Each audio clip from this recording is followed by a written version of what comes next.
Good morning, everybody. Mike Tedeschi, Wealth Management Advisor over at Perspective Wealth Planning with this week's market breakdown video. We have a lot to cover in today's video. We're going to take a look at the major indexes. We're going to take a look at some commodities, gold, oil. We'll also take a look in at the emerging markets, as well as some important historical data points for us. So let's jump right into it.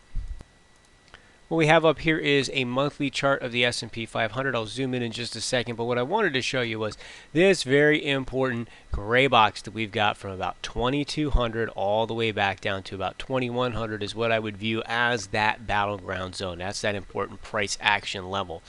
And the reason why it's so important is a couple of things. One, that was a zone we couldn't get above for about a year and a half, and then when we started to get above that zone right in here, market pushed up, held for a few days or for a few months, and then made that beautiful breakout to the upside. This used to be resistance, now should act as support. And the first test that we've had coming down here to this zone, market subsequently has made a nice little bounce up. Off of the bottom here from earlier in the week, market's up about 15%. Still, year to date, from that high spot right there, the market's still down about 30%. It was down about 35%. So huge moves, obviously, that we have seen. The next level that's really, really important comes right in here, and I'll zoom in on a daily chart and you can see why that would be. But we have essentially bounced from this support zone back up into the resistance area. We're going to talk a bit about that 2500 level here this morning. Now, before I talk about the individual levels, I want to talk about what we have seen here out of the market over the last month or so in terms of sell-off and then really strong bounce and what subsequently has happened. Now, in the beginning, we had a straight waterfall, and then when we made our first bounce off of the bottom, in one day we were up about 8% from the previous day's low. We then fell about 3%, tried to make one more rally of about 5% before rolling over. Now this low right here, we had a nice 5.5% bounce, which immediately was sold into. Then we had a 10% bounce, which was immediately sold into. Then we had a 7% bounce, which was sold into. Then we had an 8% bounce, which was sold into. And then earlier this week, we had an 11% bounce. And then for the first time since the beginning of March, we actually had a follow-through day, and it looked like until about the last hour of the day yesterday on Wednesday that we were going to have two very beautiful days up. Unfortunately, selling pressure really went into the close, and we barely finished green, and in fact, the Nasdaq yesterday didn't finish green. So the point that I wanted to make with this right here is I see a lot of people talking about the bottom. Right, that's all social media is right now. News is at the bottom, is at the bottom, is at the bottom, is at the bottom. Well, if you take a look at the price action that we subsequently have had here over the last month, right, every time somebody thought it was the bottom because we had a big up day the next day, it failed. Right, so we're talking 1, 2, 3, 4, 5, 6 times it didn't work, and 1 time so far it did. Okay, now this also doesn't mean this is going to necessarily just immediately follow up and rock and roll right back to new all-time highs here. But yesterday was a change in behavior where we were able to put 2 green days together. But again, look at this candle right here. This would have been really nice if it closed up here. Would have been a very different picture than coming all the way back down in here. And again, some of the indexes even closing red. My point is we're not out of the woods yet, and you also cannot call a bottom because of one big strong day higher. In fact, if we go back in history and we look at all of the largest gains out of the Dow, Wednesday or Tuesday was the 4th largest gain of all time, and every single other one of the largest gains that was 9.3% or higher, and there are 1, 2, 3, 4, 5, 6, 7, 8, 9, 10, 11 of those occurrences. Every single one of them happened in the midst of a bear market. Okay, so large one-day, huge gain, while it makes great headlines, biggest up day in like 80 years, it doesn't actually tell us that things are subsequently back to being safe or that we have found a bottom or anything like that. When we look at the important price action zone here for this market, We have subsequently held that important 2200 level. The big key, and if we look in on a hourly chart, you would have seen this, for this week was closing over 2500, which we have not done. The next level that's very, very important to the upside is about that 2700 level. Okay, that would be very constructive if we can get back up above that. Not just because it's an important horizontal level, if we also draw our diagonal downtrend line, which I don't really like doing as much. I find a lot more value in the horizontal price levels. You'll notice that both of those are going to kind of line up right there at about that 2700. If we get back up above that, it would be very constructive. If not, look out for that double bottom test on the S&P. Now we're going to take a look at the other indexes here as well, and then I will talk more about some of those historical numbers, which I think are really important. So here is the Nasdaq yesterday. Look, we didn't close green, right? So we had that big rally day up, but we did not have any follow through in terms of closing price action. Yes, we did push up above it during the trading session, but at the end of the day, it did close down below it.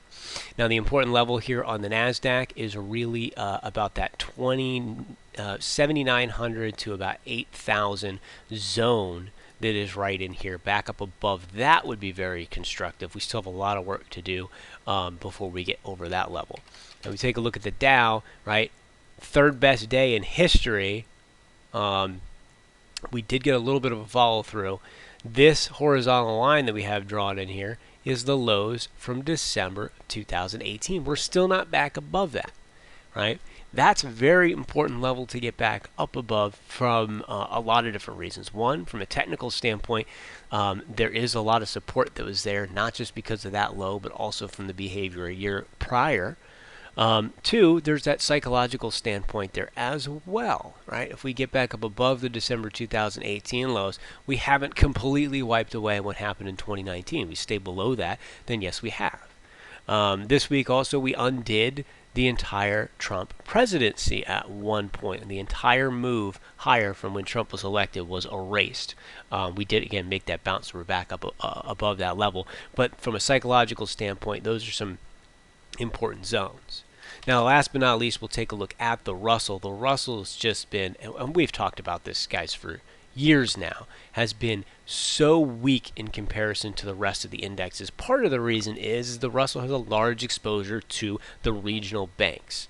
Right? Banks have not done well here in a lowering rate environment, and with everything that's going on in the oil patch, which we'll talk about a little bit later in the video, there is a issue for the regional banks that have made a lot of loans inside the oil space themselves. So there certainly is some of that. Now, what I will say is the important level, and we had drawn this on the chart, we had talked about this level here at that 940 zone, was that low from 2016. That did held. That is where we made that original bounce from. But we are still below a lot of key levels, and it has just been so weak. We didn't make a new high this year. We fell way below the range that we had traded in for pretty much all of 2019. We broke 2018's lows. We broke the breakout level going all the way back down here and continued to head lower. So while the rest of the indexes, of course, have sold very strongly as well, they were respecting much higher price support zones on their charts from the past than the Russell did. So again, continues to be the weakest of the weak, and that, of course, is a problem.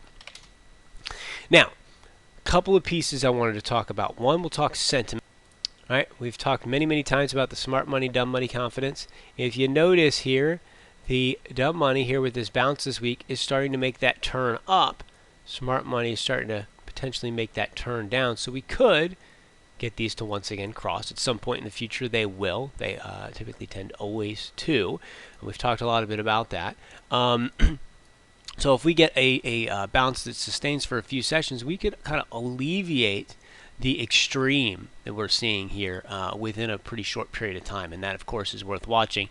And again, we talked exclusively about this massive spread going back in here before the market started selling off. So it's important to keep this in mind. Again, it doesn't necessarily mean that all of a sudden stocks are going to rip higher or anything like that. It's just we pay attention to those sentiment extremes because they do ultimately make a difference. Now, again, when we talk a lot about people saying we're going to turn around and make that V-shaped rally again, I want to caution you guys against that. we have been conditioned for those V-shaped rallies. If we go back, over the last 3, over the last 5 years, right? We have that strong sell-off and then boom, V-shaped rally, right? We have a strong sell-off, boom, V-shaped rally. Every time the market subsequently has made some sharp selling, we have seen a very quick straight-up recovery. The depth of this is very different than over here, and the largest dip that we really had in the last couple of years was at the end of 2018, and that could be equated to the Fed hiking up interest rates. The market basically said, nope, you can't tighten policy here, and we had that V-shaped rally as soon as that kind of behavior stopped, and people realized, okay, central bank's not going to continue to hike rates on us. During this sell-off, central banks have done everything that they can in terms of creating liquidity, pumping in trillions of dollars, lowering interest rates to zero, and we still subsequently have fallen. Okay? The other thing is the depth of this, and that's really what I want to talk about. In the past, we have had 12 crashes over the last 100 years, and going back to 1929, that involved the S&P declining around that 20% or greater number. The declines that were 20% or less, it took less than a year to recover. Okay, that's that V-shaped rally that we're talking about. The 3 crashes with declines between 20 and 30% took somewhere between 6 months to 27 months to recover. And the 5 declines of over 40% took 4 or more years to reach their peak. And the crash of 1929 being an outlier, of course, it took 22 years for us to get back to the peak. All right, I'm not saying this is going to take 22 years to get back to the peak. We're not that deep yet. But when we go back and we look at market behavior in the past, the shallower the correction is, the quicker it bounces back up, right? The longer it takes to reach the ultimate bottom for these sell-offs, the longer it takes to recover. When a move happened from peak to trough in about 2 to 3 months to 3 years, it takes about 3.1 times as long to recover from the trough of a crash than it did to get to the top. So what is that saying? If we had a sell-off that occurred in a month, on average, it would take 3.1 months for it to recover. If this continues to go on longer and longer and longer, right, if this goes on for 3 months, if it goes on for 6 months, that's going to increase the average time it's going to take for the market to subsequently recover. All right, that makes sense. The next thing I want to talk about from history is false rallies. Everybody starts talking about those bottoms, but when we go back and we look at the behavior in the past, we see a lot of false rallies in every single one of these deep sell-offs. In the 1929 and the 2000 crashes, we had 5 separate rallies of 20% that ultimately failed. Also known as the dead cat bounce, right? People jumped in, the market subsequently made that move higher, and then what happened? People wanted to take those quick gains, they turned around, they sold them quickly, and subsequently the market continued to roll over. The point that I'm trying to make is it would not be surprising to see some very large rallies throughout this price action that ultimately roll over again. So that would be known as false rallies.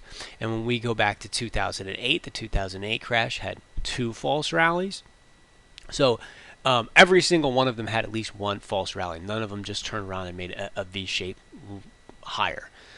Once we get to a certain level of depth, over 20%, which, of course, as I said in the beginning of the video, we did. From top to bottom, we have fallen 36%. That puts us in a different category than we were back in here, where it was not quite 20%. It was 19.6%. Some of the indexes did go down a little over 20%, but the S&P itself right there at that 20% level. So this subsequently has fallen deeper. The deeper we fall, the longer it will take for us to get back up. The longer this lasts, the longer it will take for us to get back up. So keep that in mind. The likelihood that we just turn around and in 3 months we're back to new all-time highs is very low. Could that happen? Absolutely. We've got some tools at the disposal of the central banks that if we go back and we look at their action back in 2008, which is really the only time that we can in comparison, we know that when they first started making those central bank interventions, it still took the market a little while longer before they stuck. Okay, so the central banks have done a lot here over the last month or so for us, and it might take a little while for the market to essentially agree with what they've done before making that bounce. Is it possible that we can go back to highs? Yes, it is. Is it likely? Looking at historical data, looking at the change of how everything is gone, looking at the depth of this move, it's probably not very likely that that is what happens, but don't want to rule that out. Another reason why I'm very concerned here is oil. We've talked a lot about oil lately. Right in here in that support zone between that low of 18 years ago of 17 to about 27. That's that major price action zone. The market made super strong bounce earlier this week, and oil is still basically dead. It has not made any sort of real rally. All right, so Dow has the best day in forever, and you can see this tiny little move in oil. It was up 2.5% that day. All right, well, the Dow was up 10 plus. Okay, this is very, very important.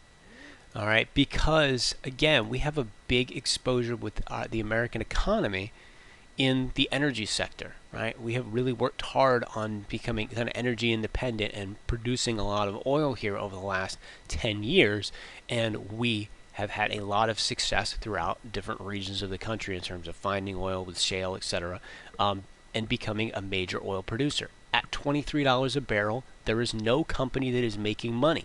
They're all losing money, and that won't work. So what will ultimately happen, you'll have a wave of bankruptcies.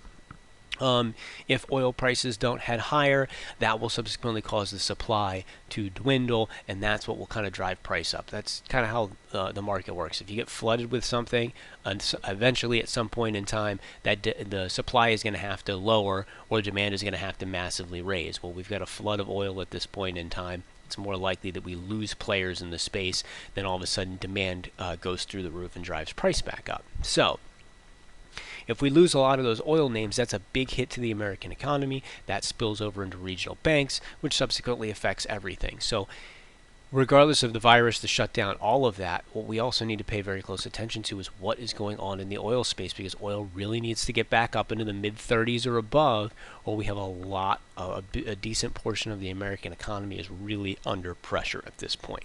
Right? How long can they last with prices down this low? That's the question. So we're going to continue to monitor this very closely.